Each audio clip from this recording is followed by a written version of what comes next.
So hello everyone, good morning for those that are in Brazil and good night here in Australia and good afternoon or evening for the audience and between these two countries that they are watching us. My name is André Luiz, I'm professor at São Carlos School of Engineering and welcome to our second International Symposium in Transportation Engineering. We are in our second week with some lectures from professors from different universities in the world that was invited by the professors from the University of São Paulo. And today I have my pleasure and privilege to introduce our speaker, Stephan Winkler. He is professor in spatial information science at the University of Melbourne, specializing in human spatial cognition, navigation, and intelligent transportation. And he is pioneering formal and stochastic models of urban environments and leads research in intelligent spatial system, computational transportation science, and probabilistic time geography. He holds a PhD from the University of Bonn, Germany, and the habilitation from the Technical University of Vienna.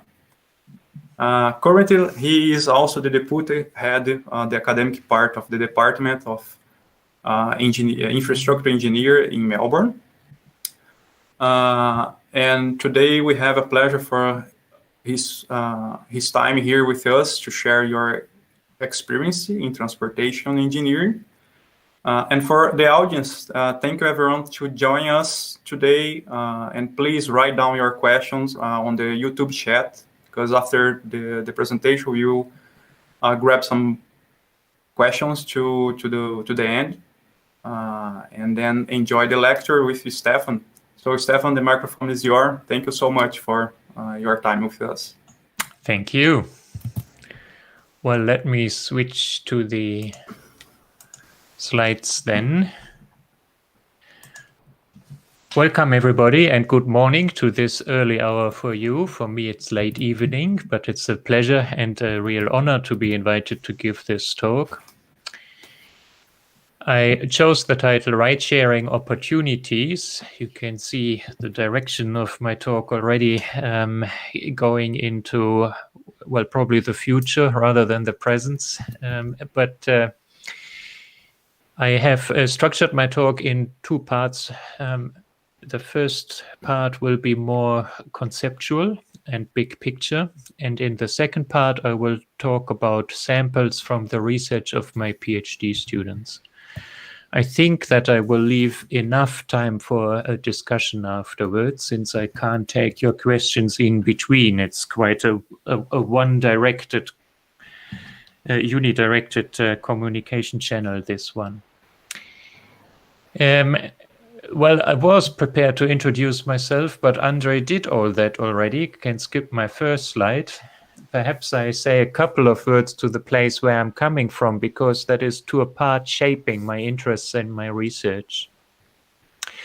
The University of Melbourne is a well-ranked university. It's quite an international place. We have students from 102 countries at the School of Engineering.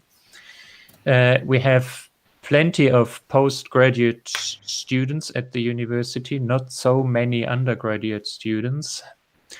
And within my small world in the School of Engineering, we have a very strong group across multiple disciplines in autonomous systems and intelligent transportation.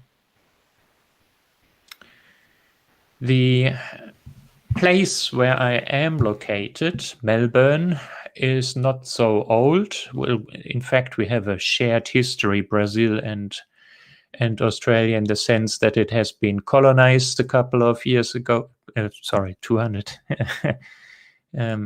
Australia 200 years ago, and then had a dramatic growth. A gold rush 1850, the world's richest city 1880s, and two recessions, one in the 1920s, the other one, well, probably starting now as we count. It has been ranked the most livable city in the world for a range of years. But when it comes to transport, we have to admit it's not a 30-minute city. So the travel times within the city are significantly longer than what we would wish for. And the reason for that is Melbourne has a population of less than 5 million, but on an area of 10,000 square kilometers. Just for comparison, Sao Paulo has a population of more than twice the numbers of people, but only a fraction of the space. And that means, if you look at my picture, Melbourne has a vertical center, yes, but outside of the center, it is totally flat. Flat and expanding, and that has implications of mobility and transport in the city. When we think about general urban mobility challenges, well, urban growth is one of them, because urban growth typically means growth at the outskirts and putting pressure on the transport to the city center during the day. But urban growth, if it is at the outskirts, also means that the city gets bigger or the distances get larger. So it's not only pressure to the center, it is also travel times across the city or to the center. And that has consequences on livability, sustainability, and so on and so on. Clogged roads at certain times of the day. The consequences on sustainability are on everybody's minds. We have enormous consumption in fuel, material, space. The road space, the parking space is public space and invested only for well, movement. These cars produce emissions, they have an impact on climate, it has impacts then again on public health through pollution, or simply by the fact that people are sitting in their cars and don't move actively. On the other hand, we observe that driving is somehow coming to an end. We talk about peak car, so the younger generation for the first time in decades is not so keen any longer to have their first car, to have a driver's license. The status in the younger generation is much more defined through mobile communication devices these days than by cars. And with communication, they have become smarter about getting mobile. They don't need their car because they can arrange with friends, they can arrange to meet somewhere. So the reliance on a car is shrinking. And then, of course, we talk about self-driving cars coming at some stage, perhaps. Nobody knows exactly when. The electrical cars will change a lot about emissions and the urban climate. Vehicles will be connected, which will have an enormous impact on safety in traffic, in car traffic in particular. And again, as a consequence of mobility, of communication devices, mobility becomes more a service provided through platforms rather than something out there in the physical world as an infrastructure. So plenty of stuff to digest, to integrate, to think about a future that might be better than the present. In my title, I promised to talk about ride-sharing opportunities, and I thought I will spend at least this single slide on clarifying my understanding of terms, my definitions of terms, just to be not confusing about where I place my talk. You see in this schedule ways how we move around in the city, or even beyond cities, or between cities. On one end, you see the individual mobility forms of mobility, walking, using the bicycle, using the car. These modes are available on demand. When we want to leave the house, we leave the house. When we want to take the car, we take the car. So there is no arrangement necessary, no scheduling necessary. It's just available. At the other extreme end, you will see the forms of mass transportation, for example, air travel, sea travel, or train travel. That is mass transport in the public transport sector. And here, of course, if we want to move masses, we have to go with schedules. That means we are not so flexible to provide on-demand services. Then I mentioned already the sharing economy, which comes to urban mobility through car sharing services, bike sharing services, or other novel devices for moving in the city, which is at least sharing the resources, not that multiple passengers are sitting at the same time in that car or use that bike. It's still a single and individual service, but it is at least a shared resource.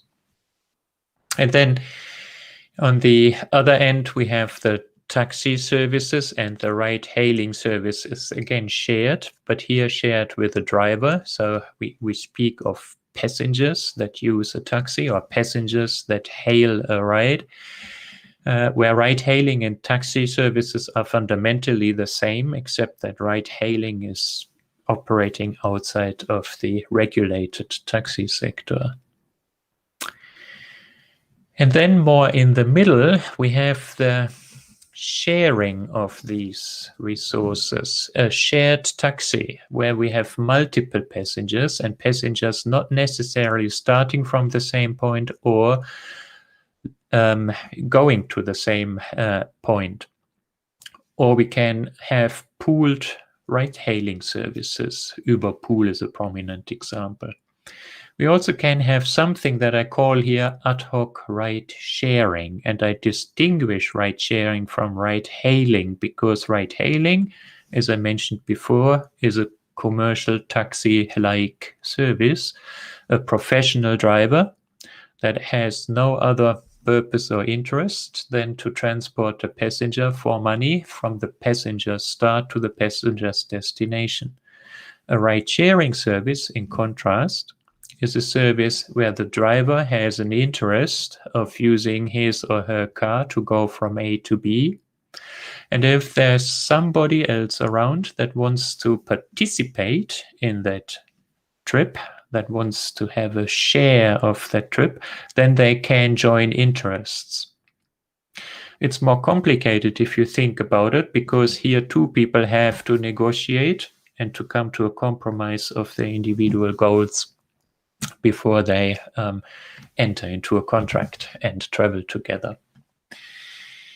Ride-sharing services themselves are not too new, so you know shuttle services perhaps or other forms of ride-sharing services based on social conventions. So ride-sharing is also thinkable more in the scheduled end, based on pre-arranged agreements rather than in an ad hoc mode. Ad hoc sits really between scheduled and on demand. All right, that gives you a picture of where I see ride-sharing sitting in the bigger picture of urban mobility. When we think about demand responsiveness, that in itself, demand responsive transport, that in itself means on call. Huh? There is a demand. The demand expresses itself by coming up to a web-based platform or by calling some operator or whatever. And based on that call or that expressed interest, a service is provided. That's the classical way of thinking about demand responsiveness. But of course, with the use of big data, of collecting transport demand data over time, we can also think about predicting demand and anticipate the demand and serve the demand although it hasn't expressed itself yet. So we can become smarter about demand responsiveness. I mentioned already the whole thing of demand responsive transportation is not necessarily new. We have taxis for a long time, dial-a-ride services, auto rickshaws, other ways of getting a commercial transport service on an individual basis, which typically serves a point-to-point transport demand. We have shuttles, which are shared forms of this kind of transportation. We have social ride sharing. If I travel every morning with my colleague to the university or to my workplace, that is pre-arranged. We both accept to wait for each other or to take detours because one is picking up the other. That sits there for decades, and the scheduled public transport belongs into that category as well. Scheduled public transport travels only from transport stop to transport stop, so it doesn't bring me from my source to my destination. I have to solve the first mile and the last mile problem by myself. What is different nowadays, in this decade, I would say, is the ICT support. That means we have a communication device in our hands, our mobile phones. The mobile phones are connected to platforms that collect transport demand, that collect transport supply, that match these two and help with a more flexible way and a more real-time way of addressing demand, transport demand, and responding to this demand. In the end, when we think about autonomously driving vehicles, we enter a stage where we are even losing the driver, the commercial driver. And in taxi services, the driver is the expensive part. It's not the vehicle. Or the consumption of the vehicle, it is the driver.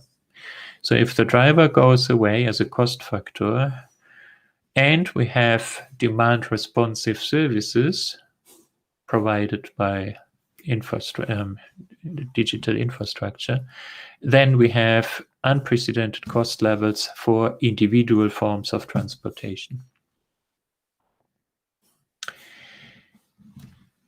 I mentioned the word already, multi-sided platforms or platforms in general. Platforms are the driver of this evolution, revolution, or disruption of the urban mobility. Multi-sided platforms are matchmaking platforms. They themselves don't offer any service, any mobility service. Their service consists of bringing together people that express a transport demand and people that are expressing a willingness to offer some supply. So drivers with vehicles or people willing to give a ride share, describing their intended trip. What these platforms do is called matchmaking. They do matchmaking between different parties that participate in the platform.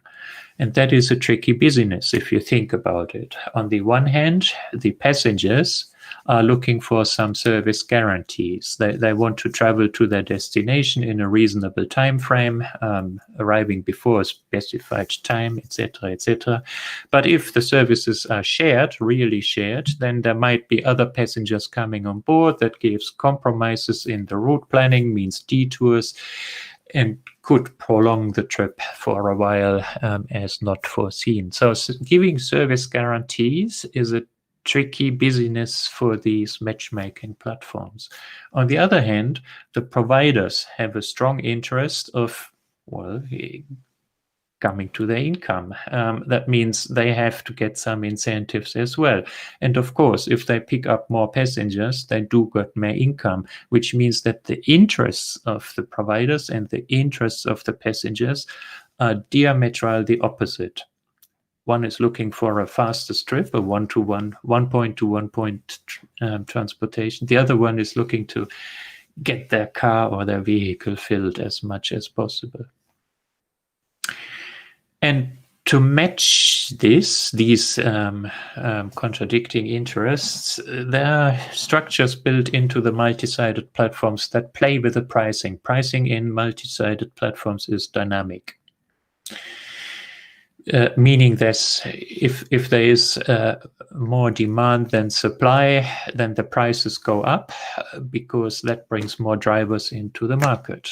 Or if there are too many drivers and not so many passengers, prices go down to compete more with cheaper forms of transport and luring people into the platform services. All right, that gives you an idea of these platforms. Now, urban transport demand is observed classically by travel household surveys, which are only addressing a small sample of the population of the city because it's so expensive to run the survey. And then it's critical, absolutely critical, that this small percentage of the population is at least representative for the population. Nowadays, we can also think of tracking the population, not a sample of the population, but the population by means of big data. So we can, for example, collect GNSS trajectories, global navigation services trajectories. If we think of mobile phone-based applications that do this, collecting trajectories of their users and sharing these with some platforms.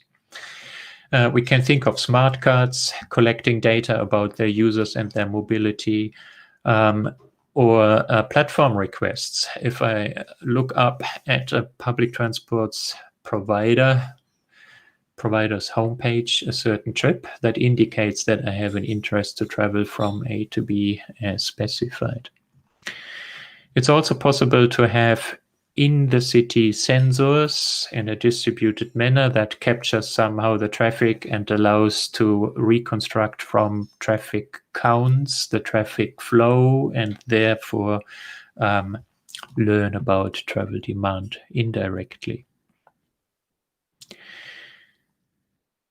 All right, so plenty of ways of learning about transport demand. Here's an example of a mobile phone-based survey, one that we ran in Melbourne a couple of years ago, collaborating with MIT, who provided the software, which goes down to interpret the GPS trajectory that was collected here on the smartphone into activities.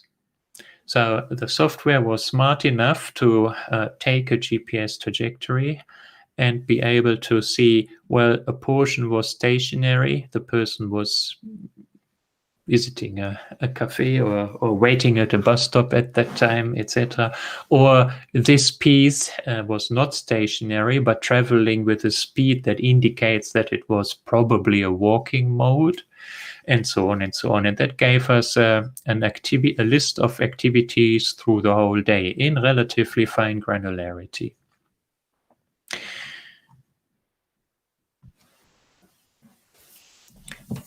We do know the demand then through some of these methods, but that doesn't mean that the world is static. So what happens if a new mode comes in, or if some mechanisms of transport planners or of city managers kick in that change something about the world?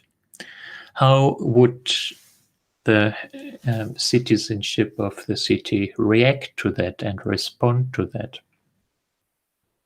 And then it is interesting to learn about not only people's demands, but also about their preferences through stated preference surveys or through revealed preference methods like tracking. And what has been learned from the past is that privacy is disproportionately valued. People take their car not because it's the cheapest method, it's not. So from an economic perspective, it doesn't make sense.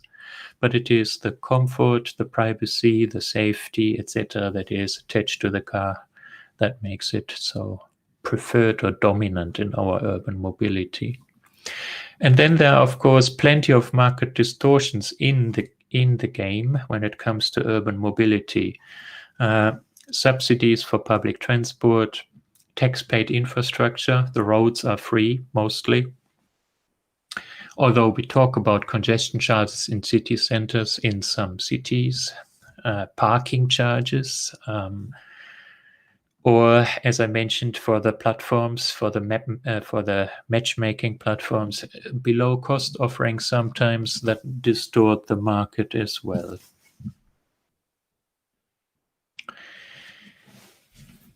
We have done a study on comparing demand responsive transport, ride hailing here, a shuttle service, compared to conventional, that is scheduled public transport. And we're interested in the performance of the ad hoc shared demand responsive transport system compared to the scheduled public transport system. We have modeled the user with willingness to wait, to walk, etc. We have looked at the operator and their costs and their interests, and came up with the observation that demand responsive transport is a mode that is performing more efficiently than scheduled public transport in low demand areas, that is in Melbourne, in the flat outskirts. While conventional public transport is the better choice for areas with medium to high demand, the city centers. Coming to my topic of ride-sharing. Ride-sharing has plenty of positives, the blue box, but it also has a number of, well, disadvantages or perceived disadvantages, something in the preferences, choice preferences of people that let them not choose ride-sharing. Although, as you see in the blue box on the right-hand side, there are very strong arguments speaking for ride-sharing. The strong arguments, well, if two people share one vehicle, there is one vehicle off the road. That's a significant reduction of transport, of vehicles on the road at least. It means also one parking space less needed at the destination, and if this destination is the city center, that is significant. It means less consumption, less emissions, less wear and tear, and so on and so on. It may save insurance rates. It may give recognition, peer recognition, for your enthusiasm for the environment, etc. And it may bring you together with interesting people, who knows? So plenty of advantages, but people in general are uncomfortable with strangers. They are sitting in a shared car within body contact with a stranger. They smell each other. They may have different social norms, or the social norms require engagement, although they don't like to have an engagement currently.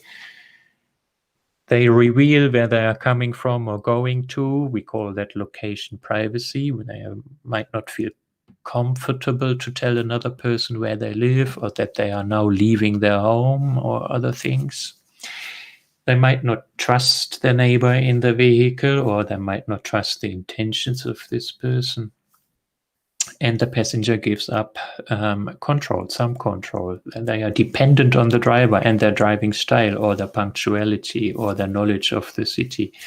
They are reliant on the cleanliness of the environment. They don't have any influence on that, and so on and so on. So plenty of reasons in the yellow box why ride-sharing is not taken up. And actually ride-sharing in no country in the world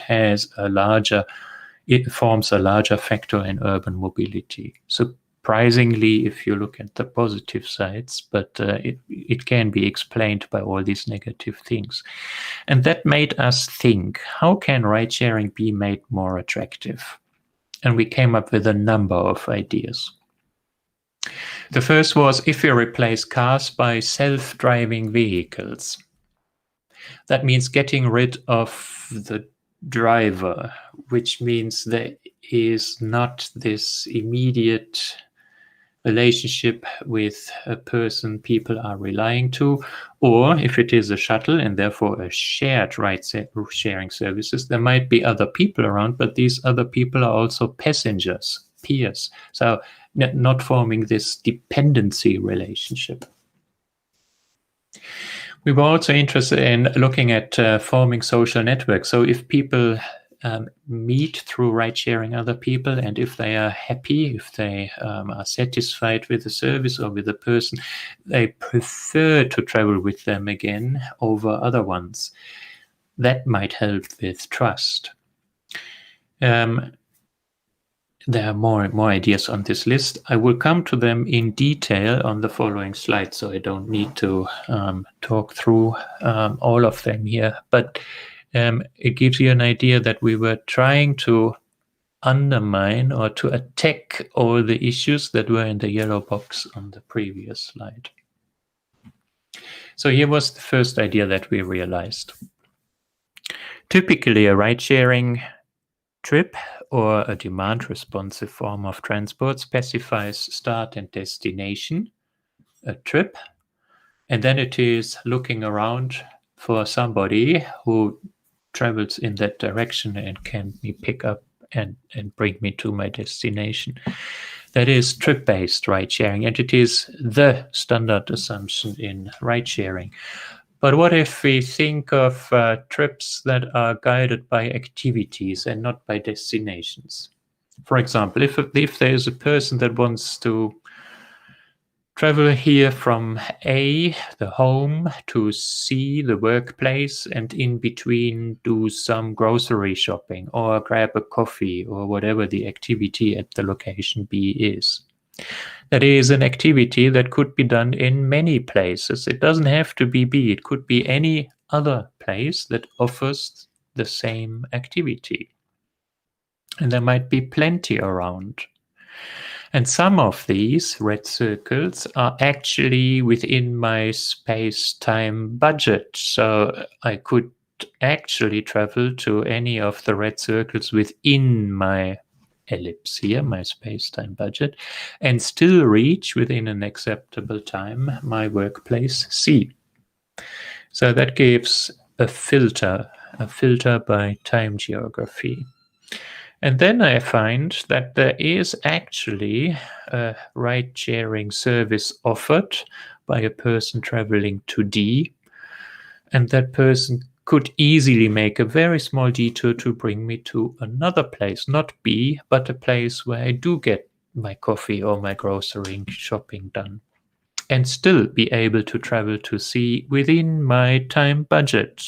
I will be in time at work. What we have achieved here is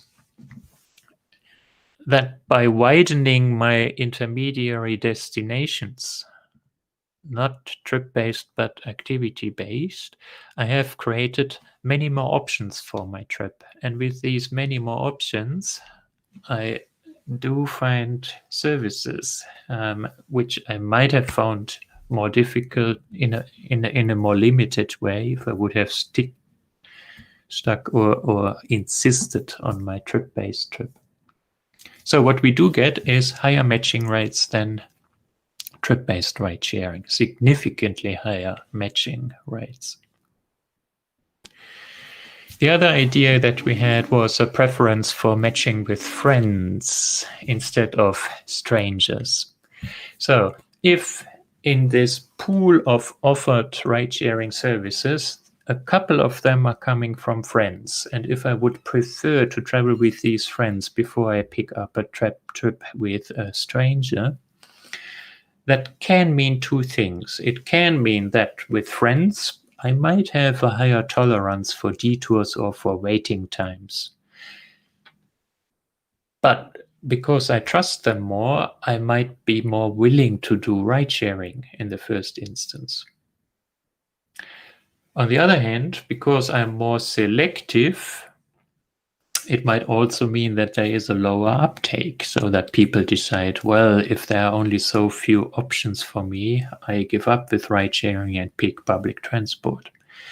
So to find out what will happen in reality with given thresholds for people's happiness or tolerances, we simulated a small world. We developed social links or friendships through satisfying services. similar to what you experience in other social media as well. And what we discovered were, first of all, there are friendships emerging, spatially clustered friendships emerging, because these friendships grow around my travel demand. And my travel demand is typically starting from home and typically going to work or to a few other places. I have a regular transport behavior over the week, and therefore the friendships that I develop are serving these needs. What we also saw, that giving priority to friends effectively increase the matches or the uptake of ride sharing. And we had further more detailed questions answered as well. So that was interesting. Another way of looking at raising the uptake of ride sharing was anticipating demand. I mentioned already that from historic data we can learn about the future demand, short-term future demand, and in anticipation can provide services. So imagine that in the morning at the start of the business, the bus operator has 2 buses available, and these 5 people have already called in and want to have their rides. A planner looking at the current situation would allocate these 2 buses to these 5 customers and find some partitions that 3 people are served by 1 bus and 2 people are served by the other bus. But the experience planner knows that there will be other people calling in soon, and it would be better not to spend all capacity, 2 buses, on these 5 people, but to be more cautious and, sorry, that was backwards, I should go forwards. Apologies. So not spend all 2 buses on these 5 people, but anticipate. So the experience planner says, wait a second, yesterday I had these 3 people coming in later. It would be better if I reserve my second bus to serve these other people. Of course, today, not all these, exactly these 3 people will call up, but there might be some people calling in that were coming from that area. And now I'm much better prepared to serve these people with my second bus than I would have been if that bus was already committed to other demand. So anticipation can help to respond to demand, even if we don't know it exactly, but we do know patterns from history. So that was the outcome or the findings from this study. Another idea that we had is, well, we can share rides not only with people, pooling, but we can also share people's transport and freight transport. And for that purpose, we have made another simulation and studied.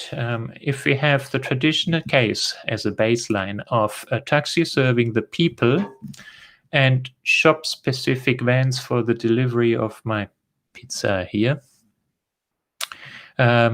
that is my comparison to 2 cases that I'm interested in to study for improvements. The first is just a collaborative services for the deliveries. So what if not every shop has their delivery service, but if there is a delivery service that serves all shops? And that already produces savings, significant savings, statistically significant savings. But what if we do share also the passenger and the freight delivery in one van? So if we don't split between freight and people transport.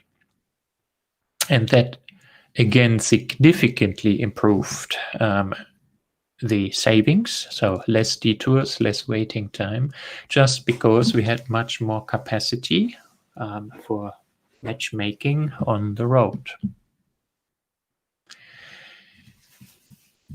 In another study, we looked at meeting points, and as you can imagine, for ride-sharing services, meeting points address a number of issues. The first is location privacy. If people do not start from the door of their houses, but if they do start around the corner, that helps with considering ride sharing.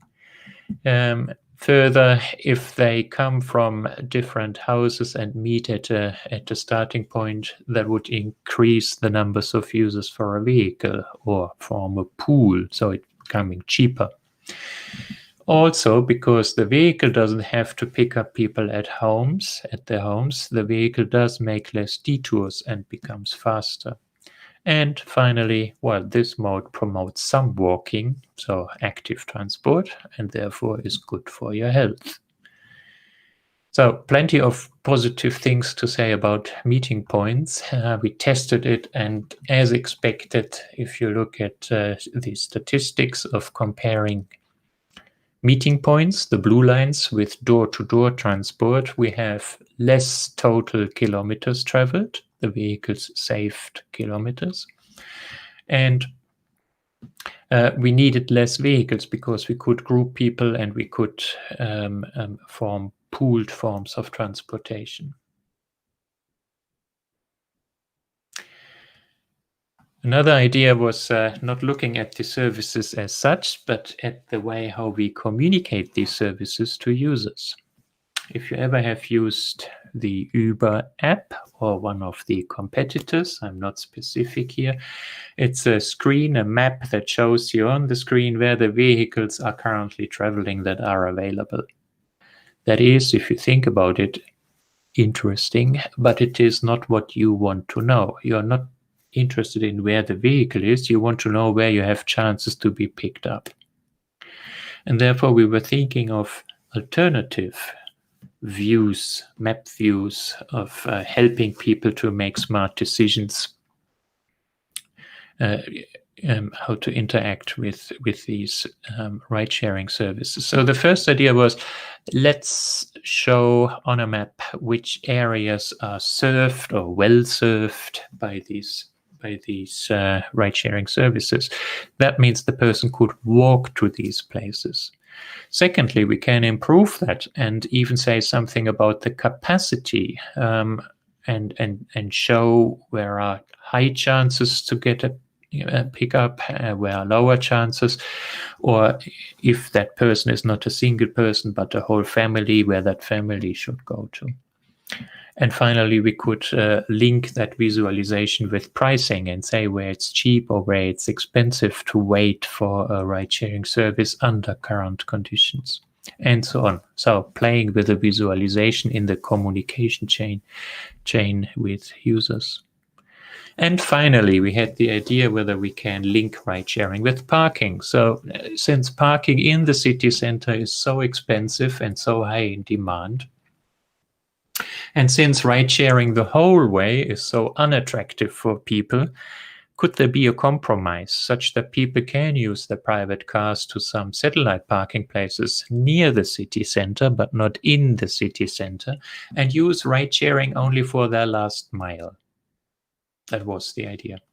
And again, we ran a simulation and we demonstrated impressively that the average total costs with ride-sharing, the blue colors, are consistently cheaper and leading to better outcomes in travel times than the attempts of people to reach with their cars the city center and a parking place in the city center. My last contribution here is perhaps a more speculative one. It looks again at the communication with the service providing transport, and here in particular to natural language conversation. So consider a conversational assistant that is able to talk or discuss or query or answer queries about destinations, travels, directions, and so on. That is what we currently do. We have a large project that looks into answering where questions in natural language. And of course, these conversational assistants will quickly adapt to a particular person with a particular level of knowledge or familiarity with the environment, because that means they share what they can refer to. These conversational assistants should be mode agnostic, so not be specifically about car driving. They should cover all modes in the city, and so on. So between people, that's easy, but how do we do that with our smartphones, or finally with our cars? That is the good question. Can I tell my car how to travel from A to B or where to go to? Does my car understand me if I speak common language instead of using formulaic menus or coordinates, and so on? Plenty of publications on that topic on my website. Conclusions. I think I could demonstrate that thinking creatively about other forms of ride sharing helps with making ride sharing more attractive, and that could help in traffic situations like that one on my picture on the right-hand side, by relieving this traffic from every second car on the picture. In the context of autonomous driving, when these services, commercial services, become cheaper, that might be quite disruptive to our urban mobility anyway. And it should also be integrated with other modes, as I have shown with the last mile problem, ride sharing with parking, where a large portion was driven by car and a small portion by ride sharing. It could have been an integration with public transport in some ways. It could mean many things. So integration of modes and markets is important for urban mobility. And overall, my conclusion is it has never been as exciting to work in mobility since the invention of the automobile. All right, thank you for listening, and that comes to an end of my presentation. So thank you, Stephan, for this fascinating presentation. It was very nice to see all these different approaches and different research that you have done and you are doing right now. We have some questions that are coming up, and the student will is getting all the questions, but I will start just with one about the data, because like you said in the beginning, now we can track almost the population, but sometimes we have to pay for this, even that we provide the data, and sometimes we have to buy. And what kind of data you have used, or what are the restrictions, or they are available here in Australia, or? Well, that is a tricky question, because you're touching an important point. The data that I have in mind is highly sensitive to privacy. Yeah. And therefore is covered and protected from a legal perspective in every country slightly differently, but it is generally protected. And then if it is collected by companies to provide their services, for example, Uber collects all the data of all the vehicles and all the users, etc. So there are pots of data, gold mines by transport providers, but they protect this data not for legal reasons, more for reasons of trust relationships with their customers. So customers agree to share their data, and the provider agrees to not share the data with third parties. So what data do we have for our research? Well, only the data that is publicly shared, unfortunately. But the transport providers have these data sets that I have mentioned, so that they can do, or the people that I educate and that then go to the industry, they can do good work with the data that is available behind closed doors. But that is my perspective of the world. Yeah, definitely. I ask because I have applied with my undergraduate students, like to try to define the pattern of their travel behavior, but they download the own profile from the Google Maps or some other platform that they tracking themselves. So they have their own data. But when we try to do for a group or the classroom, so we have this sort of problem of privacy. Yeah, that is our problem.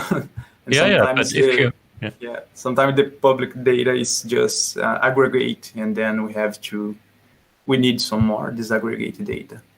Yeah, I mean, there are a couple of data sets available for research, like GeoLife from Microsoft Asia, taxi trajectory data, similar data from New York. But these are data sets everybody uses because there is not much more around. Yeah.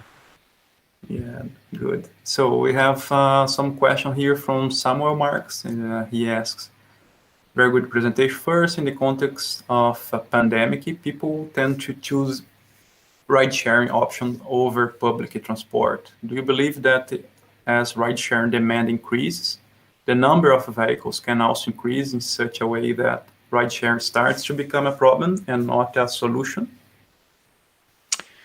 That's a tricky question because everything related to the pandemic has not yet been studied. So you can get a gut feeling from me, but I can't come with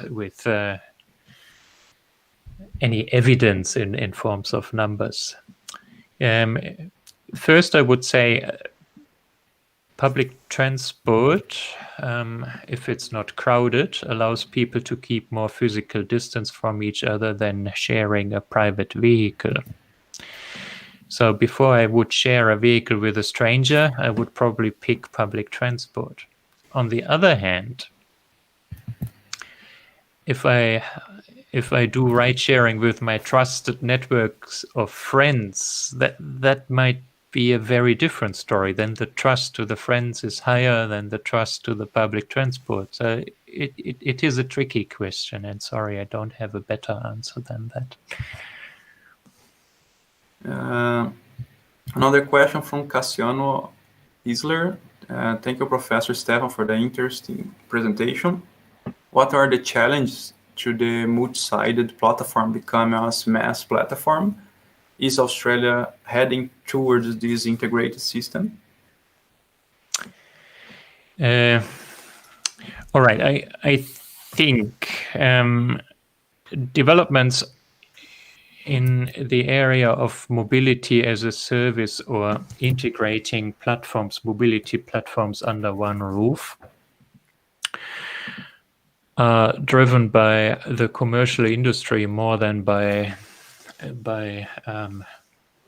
transport providers, and that is simply because the transport providers are too small. Public transport is typically run by a city, and it is economically not feasible that every city develops their own platform. So we will get used to using some software from somewhere, and that is unfortunate because it limits what these platforms will provide. They are not localized in their services. They do not allow much creativity in a local context.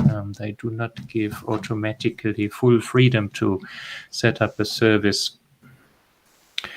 for a particular group of people, for a particular community, for a particular geography.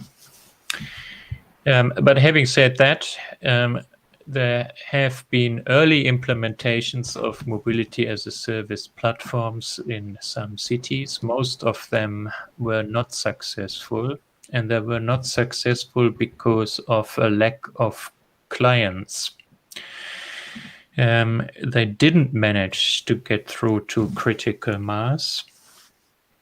And coming to a critical mass is everything in this platform business. So it's a hen and egg problem. How do you get people from all parties on board in sufficient numbers that everybody gets their share? that the providers get their share, that the passengers have enough service, flexibility available for their needs, and so on. So it is a complex problem, and it's a fascinating problem, and people are working on it, but I haven't seen a good example operating yet.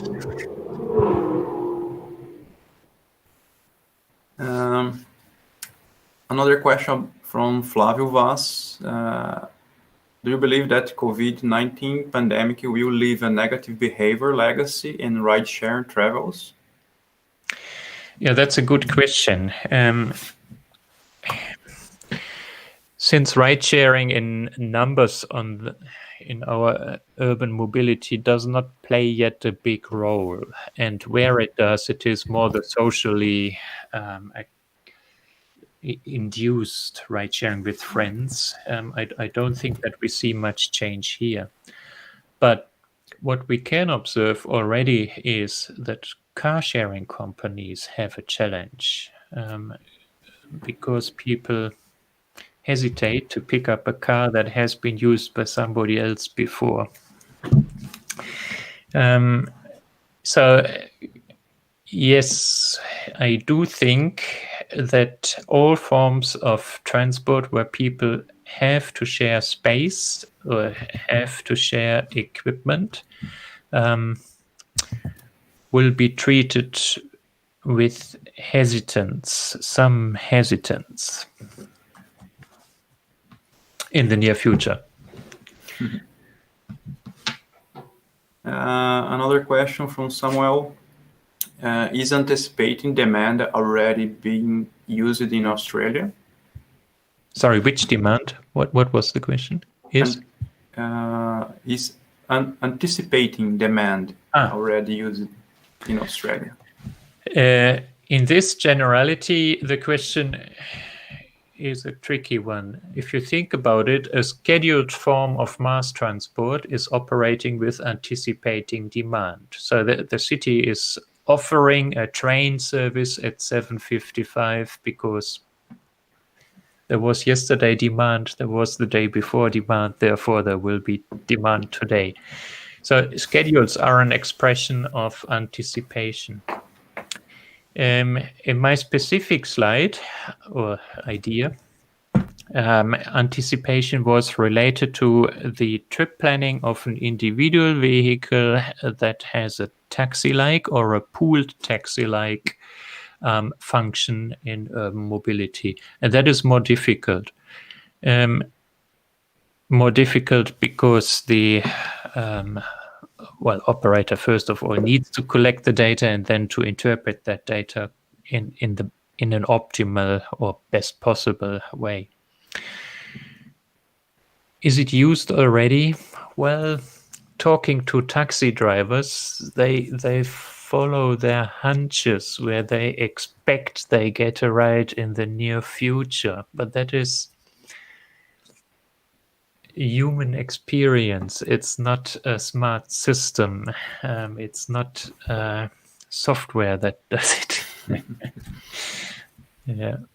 Yeah. So anticipation is present everywhere, but implementing it for a particular service on the road, that was the tricky part. Yeah.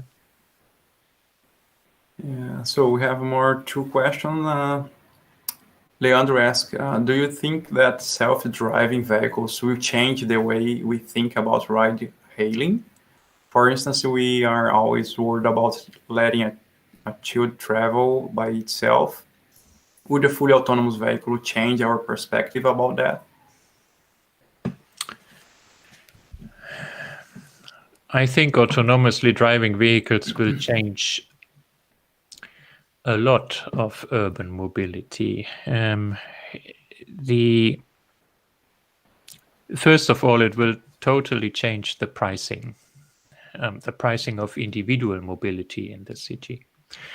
And then it will get rid of the parking problem because it will provide a door-to-door service and then disappear. It doesn't need a parking place. which again will change the appearance of the city, because if in the city we don't need a parking space any longer, it will be a totally new feeling. And yeah, so whether people will pick it up, I think, is not the question. The question is how we manage the transition, rather, because currently we have the individual transport provided by the individuals, drivers, human drivers. And we can easily imagine to replace all the human drivers by robots driving on the street, because the robots can do well with each other. They can communicate, coordinate, and deliver services. That's fine. But operating urban traffic with human drivers and robots in the mix, that is the risky and not yet well investigated situation. We do know from early experiments of Google that automatically driving vehicles behave slightly different and therefore often in an unpredictable way for human drivers, and there were conflicts on the road and so on. So how we will manage the transition is, for me, the bigger question, rather than whether it will be attractive to have them. It will be attractive to have them, but how we get there is not clear.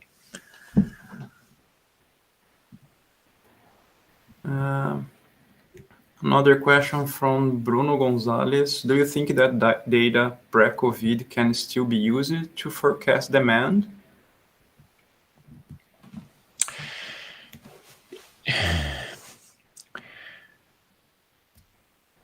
The data that we are collecting is data from a specific environment, a specific set of policies around modes of transport, about pricing of transport, etc., etc. And whenever we change something in this complex system of urban mobility, for example, if we introduce a congestion tax for the city center, then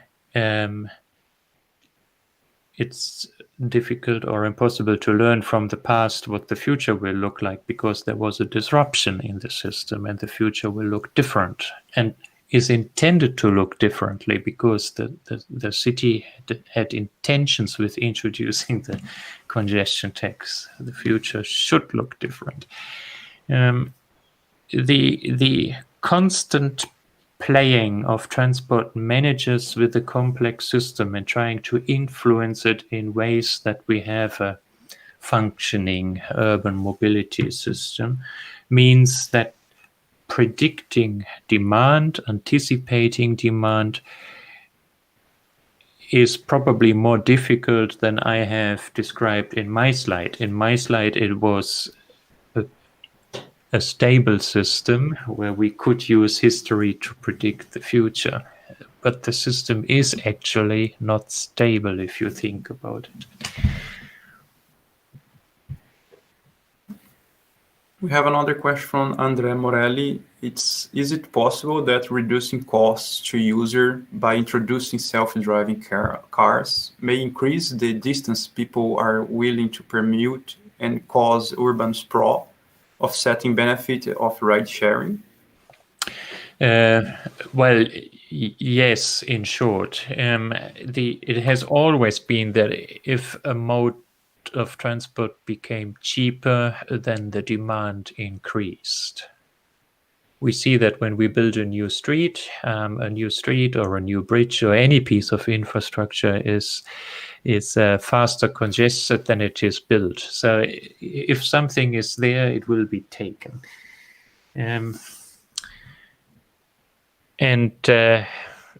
Well, what people will do with autonomously driving cars is hard to predict, actually.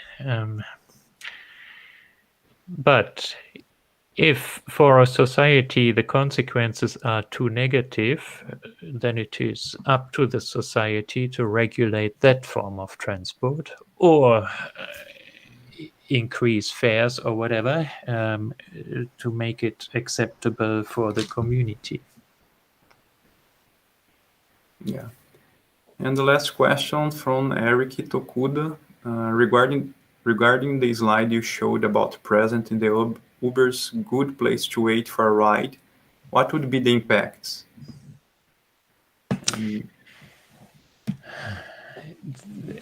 Okay, that was a hypothetical study. So we had a design study and we tested the design, but what the impact would be, we haven't studied.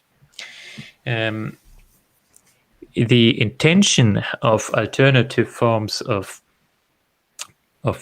presenting services or service availability, the intention was that an informed user could make smart decisions where to go for meeting places. So the meeting places wouldn't have been arranged in advance or by looking at several people that have similar transport needs and agree to meet somewhere to pool. It would rather look for nearby areas in the city where there are currently or typically a lot of ride-sharing services going around, just that I have high chances to be picked up. It puts, if you want more responsibility to the user, it makes them responsible to make smart decisions about their movements. But it gives them also a more informed picture of the offerings of the service. Yeah, great. So we don't have more questions anymore, and Professor Adalberto is our coordinator of the graduate program. And on behalf of the graduate program in transportation engineering of the University of São Paulo, I thank you, Stephan, for your excellent presentation and for your time you dedicate to us, especially because this huge difference from Brazil and Australia. And here in Australia is late in the night, and in Brazil is early in the morning. But thank you so much for your presentation, sharing all your research. As you see, a lot of students and other professors ask some good questions. So thank you so much for your time. Thank you, and it was an honor.